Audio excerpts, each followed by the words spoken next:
मैं क्या कह रहा था, गुरुवर कबीर के एक भजन की पंक्ति है। वो पंक्ति कौन सी है?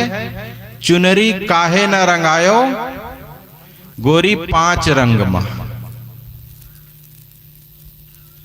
भजन तो बहुत लंबा है, लेकिन आज हम बस केवल इतने पर ही विचार करेंगे कि गुरुवर कबीर साहब चुनरी को, साड़ी को, दुपट्टा को किस रंग में रंगने की बात करते हैं।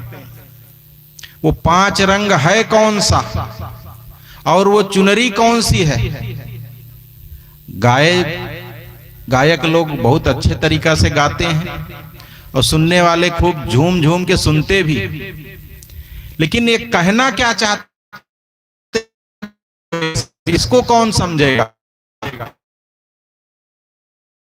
का प्रयास करते हैं कि चुनरी का गोरी पांच रंग मा।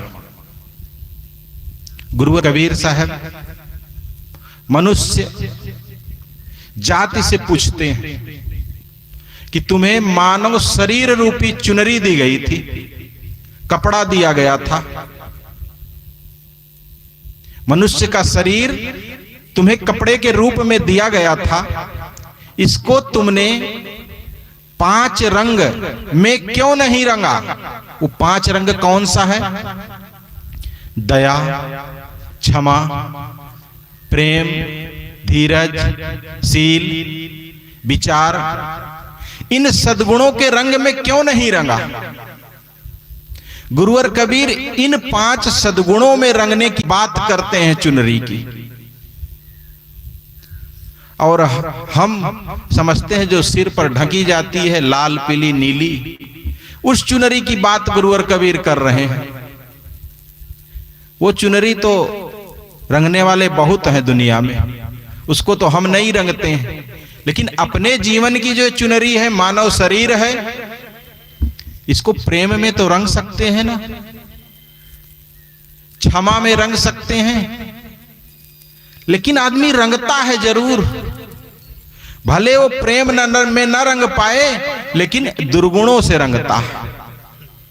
शराब के बोतल से रंगता है, बीड़ी से रंगता है, पान से रंगता है। क्या गुरुवर कबीर साहब इसी रंग में रंगने की बात कर रहे हैं? इस मनुष्य शरीर से दुर्गुणों को त्याग करके सद्गुणों के ग्रहण करने की बात गुरुवर कबीर करते हैं कि दुर्गुण छोड़ो और सद्गुण को अपनाओ, और जो सद्गुण अपना लेता है उसका जीवन धन्य हो जाता है। अभी हमारे साथी कह रहे थे ना, सास बहू कि जीवन में खटपट लगी रहती है, कभी उनसे लड़ाई, कभी उनसे लड़ाई। तो हमें भी एक कहानी याद आई कि एक नई नई बहू जब ससुराल आई तो सासू माँ ने कहा कि बेटी ये घी का घड़ा ले जा, अंदर व्यवस्थित करके रख दे, समय से काम आएगा। पूरा घी का घड़ा भर दी 5 किलो का, गरमा के व्यवस्थित करके रख दी और उसको दी, बहू को ले जाओ अंदर रख दो। अब बहू घी का घड़ा उठाई। अब जानती हैं बहुएं नई नई जब होती तो पहली बार साड़ी पहनी रहती, चलने में फंसता है, और जैसे वो पैर उठाई 2-4 कदम चली थी, उसी की साड़ी उसी के पैर में फंस गई और घी के घड़ा लेके गिर गई। अब पहले के जमाना मिट्टी का घड़ा, वो गया फूट और घी गया बिखर। अब कोई 1 ही 2 दिन हुआ हो घर में आए, आप खुद सोचिए तो उस बहू पर क्या बीतेगी। वो तो एकदम गाय जैसे कांप गई। अब क्या करेंगी सासू माँ? उन्होंने कहा माताजी चोट तो नहीं, लेकिन घी तो खत्म हो गया, पूरा बर्बाद हो गया, घी हम फिर बटोर लेंगे, तू तेरा हाथ पैर तो नहीं टूटा। अब जब ऐसा बोली सासू माँ तो कहां बहू इतना डरी हुई तो उसकी आंख में आंसू आ गया कि जहां हमें डांटना चाहिए था, जहां हमें सावधान होने के लिए कहना चाहिए था, वहां ये मुझे, इधर कुछ कुर्सियां हाँ है, वहां ये मुझे संभाल रही है, कह रही कोई बात नहीं, घी हम फिर बटोर लेंगे। संयोग की बात बंधु, 1-2 साल बीता, सासू मां को फालिस मार दिया। अब फालिस मारा तो सासू मां अपने खाट से उठ बैठ नहीं सकती थी। खाट पर ही टट्टी, पेशाब, भोजन, पानी, कपड़ा सब कुछ उनकी बहू खाट पर ही करती थी। उनकी टट्टी अपने हाथ से ले जाके बाहर फेंक के आती थी। बहू ने कहा, मुझे घी की सुगंध आती है। जब पहली बार इस घर में मैं आई थी तो मेरे से जब घी ना बिखर गया था, तब आपने मुझे संभाला था और मुझे कुछ नहीं कहा था, तो वो सुगंध आज भी मुझे आती है। ये लोग अपने जीवन में कौन सा रंग चढ़ाए हैं? आज इस रंग की कमी है हमारे घर में कि नहीं? हमारे घर की बहुएं और माताएं क्या इस रंग में रंगी हैं? वो तो बस केवल लाल पीड़ी चुनरी के ही चक्कर में लगी, दुकान पूरी पलट डालेंगे एक साड़ी खरीदने के चक्कर में।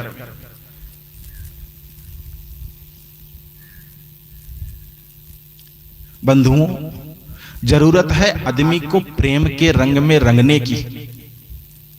अगर इस रंग में कोई रंग जाए, अब आप बताइए, क्या उस सास बहू में कभी झगड़ा होगा? कभी वो एक दूसरे का अहित चाहेंगे?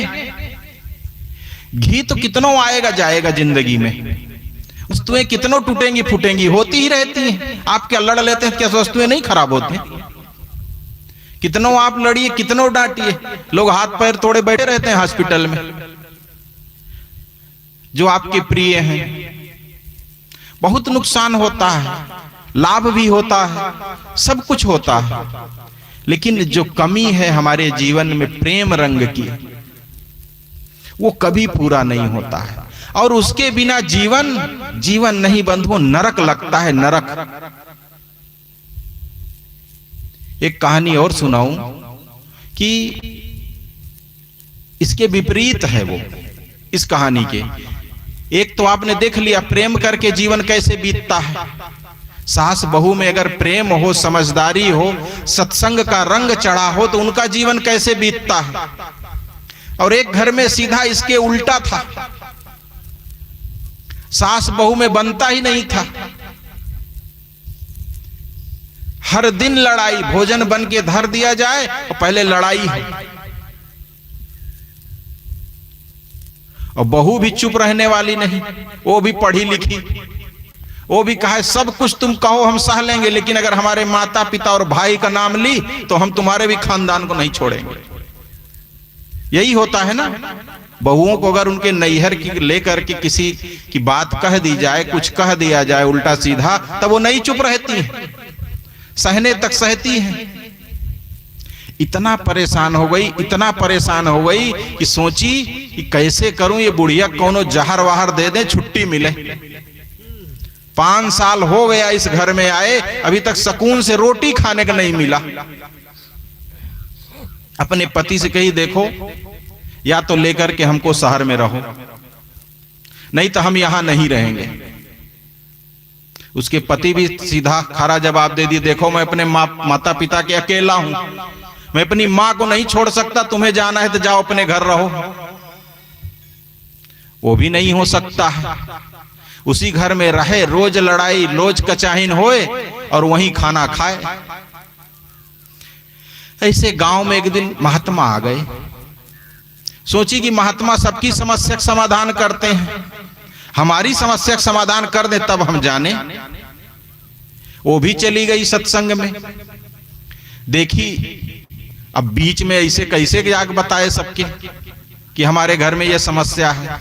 जब देखी भीड़ खत्म हो गई, महात्मा जी अकेले हैं, तब गई बताई ये हाल है, 5 साल हो गया हमारी सासू मां से पटती नहीं है, कुछ भी करके उनको रास्ते से हटाने का उपाय बताइए बस आप। हम कई बार सोचे कि जहर दे के मार दें, लेकिन पुलिस पकड़ के जिंदगी भर जेल में डाल देगी। महात्मा भी सोचे इसको समझाना चाहिए, इसके जीवन में प्रेम का रंग चढ़ाना चाहिए। वो कहे बेटी हमारे पास एक बहुत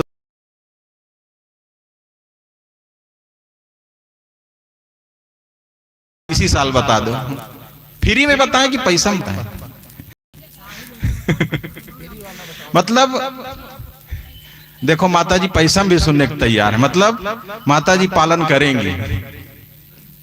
तो महात्मा ने कहा बेटी तुम्हारी सासू मां को हटाने का तरीका हमारे पास है, लेकिन उसमें 1 महीना लगेगा। 1 महीना तुम हमरे हिसाब से चल दो, तुम्हारी माता जी को हम रास्ते से हटा देंगे, ना तुम्हें पुलिस ले जाएगी, ना कोर्ट कचहरी, कुछ भी नहीं होगा। कहे बहुत बढ़िया है, तो उपाय क्या है? माता जी अपने महात्मा जी अपने झोली से 20, 25, 30 पुड़िया निकाले।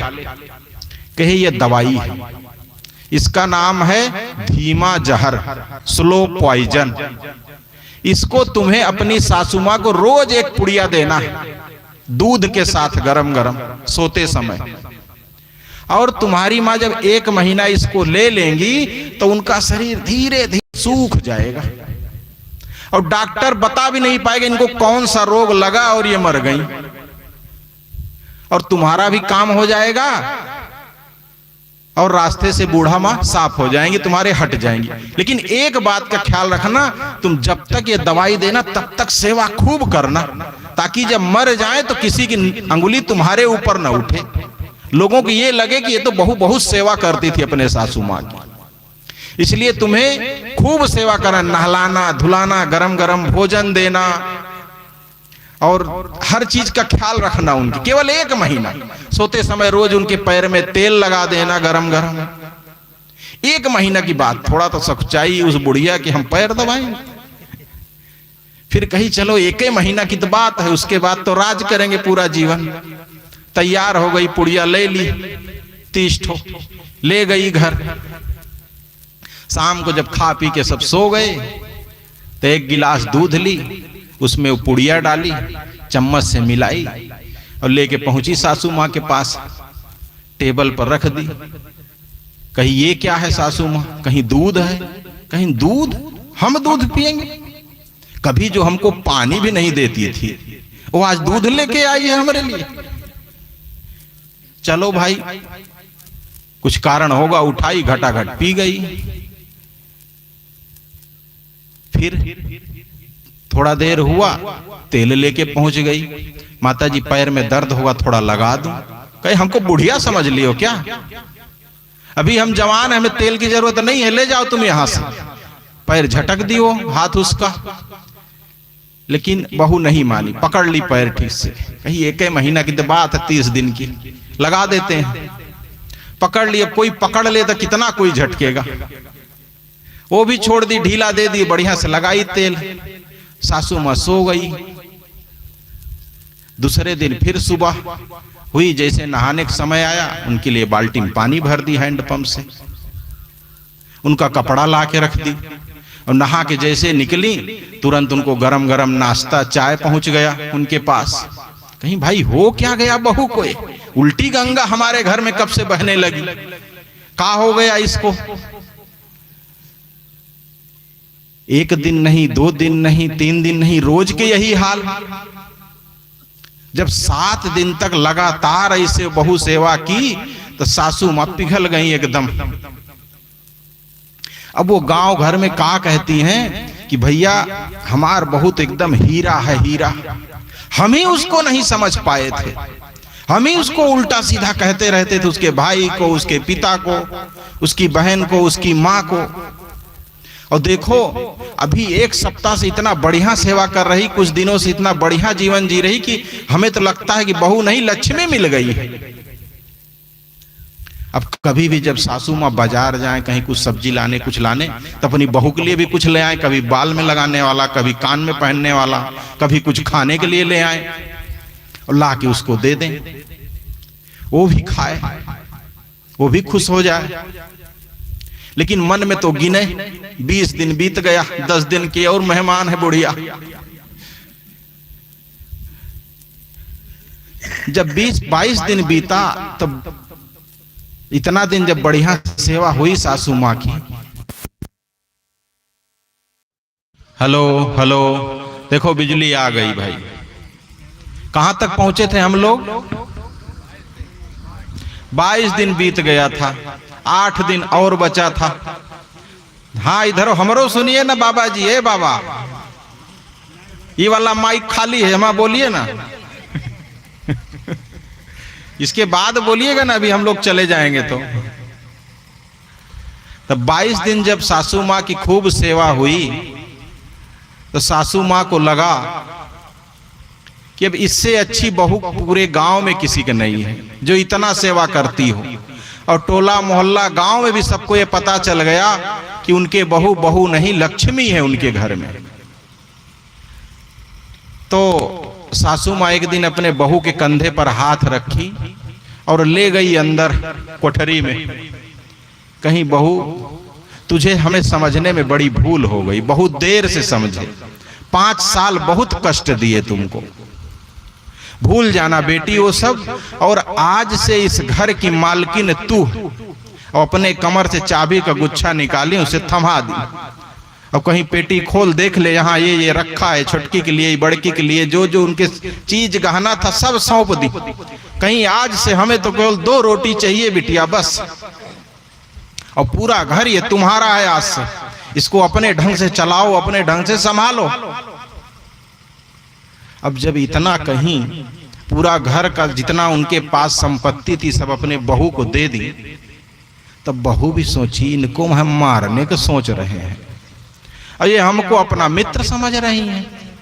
बचा है 6-7 दिन, 6-7 दिन बाद तो राम नाम सत्य है। और ये हमको मालिक बना दी पूरे घर का। अब उनको लगा नहीं ये तो गलत कर रही हूं मैं। इतनी बढ़िया अगर सासू माँ हो, इतनी हमारा ख्याल रखें, इतना ध्यान रखें, तब मरने की जरूरत क्या है फिर?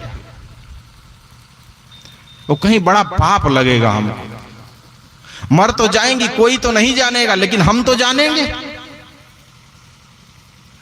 और काम करने वाले पतिदेव तो बाहर चले जाते हैं। दिन भर इतने बड़े घर में हम अकेले कौआएंगे, ना कोई मुंह से बोलने वाला रहेगा, ना कुछ करने वाला रहेगा। उसे बहुत बुरा लगा कि इतना प्रेम करती है हमारी सासू माँ हमसे, और हम इनको झूठा प्रेम दे रहे हैं, झूठे तेल लगा रहे हैं, दूध के बदले जहर दे रहे हैं, और ये दूध समझ के हमको इतना प्रेम कर रही हैं। अगर हम सच में इसे जीवन भर करते रहें तो क्या दिक्कत है? कितना देर लगता है आखिर 1 गिलास दूध देने में, तेल लगाने में? 5 मिनट, 10 मिनट। अभी तक तो हम इनसे झूठा ऊपर प्रेम से बोलते थे दिखाने के लिए, लेकिन ऐसे दिखाने के लिए अगर जीवन भर बोलते रहे तो क्या दिक्कत है? वो पता कि वो महात्मा कहां से आए थे, तो बड़ा अनर्थ हो जाएगा, हमको पाप, मृत्यु का पाप लग जाएगा। पता कि वो बाबा अमुक गांव से आए थे। वो बुक की टेम्पो पहुंची उनके पास सुबेरे 6 बजे। अब अभी 6 दिन बचा ही है सासू माँ को मरने में। महात्मा देखे वही लड़की है। कहीं बिटिया क्या हो गया, दवा काम नहीं कर रही? कहीं नहीं महाराज, बहुत अनर्थ होने जा रहा है। कहीं क्या हो गया, दवा कम पड़ गई, खो गई और दे? कहीं नहीं नहीं नहीं, हमें मारना नहीं है उनको, हमें अपने साथ कैसे, आपको समझाना चाहिए था हमको। अब आप हमारे साथ सहभागी बन गए मारने के लिए। महात्मा जी ने कहा बिटिया उठ, हमने कोई जहर नहीं दिया, रोज अगरबत्ती सुलगाता हूं, उसी की राख थी। तुम्हारी सासू मां मरेंगी नहीं, जो कर रही है उसी को रोज करते रहना बस। उसका घर नरक से स्वर्ग में बदल गया। जिस घर में वो रहना नहीं चाहती थी, अब वो घर के लिए उसे एकदम स्वर्ग लगने लगा। हमारे घर में भी इसी की कमी है ना। सब लोग कह तो रहे थे बता दीजिए, हम भी पालन करेंगे। अब कौन कौन प्रेम करेगा अपने सासू माँ से, और कौन कौन सासू माँ है जो उसे प्रेम करेंगी? ये ऐसा प्रेम है बंधुओं, ऐसा रंग है कि जो जीवन में चढ़ जाएगा उसका जीवन बहुत सुंदर हो जाएगा, स्वर्ग के समान हो जाए, सब कुछ अच्छा लगने लगेगा। अभी आपको कैसा लगता है खुद पूछिए अपने आप से, लेकिन आपको तो लगेगा हम अपने सासू माँ कितना भी सेवा कर ले वो नहीं पिघलने वाली। ऐसा नहीं है, आदमी जानवर को अपने बस में कर लेता है प्रेम के बस करके, ये तो इंसान है। बस केवल आप प्रयास करिए बस, और करते रहिए, थोड़ा समय लगेगा। तो गुरुवर कबीर का कौन सी पंक्ति थी? चुनरी काहे न रंगायो गोरी पांच रंग मां। अभी तो एक ही रंग की बात की है, प्रेम की, कि अगर प्रेम का रंग हम लोगों के जीवन में चढ़ जाए, हम लोग सच्चा प्रेम करने लग जाएं अपने घर परिवार सगे संबंधियों में, तो जीवन कैसा हो जाएगा। अभी तो चार रंग बचा ही है।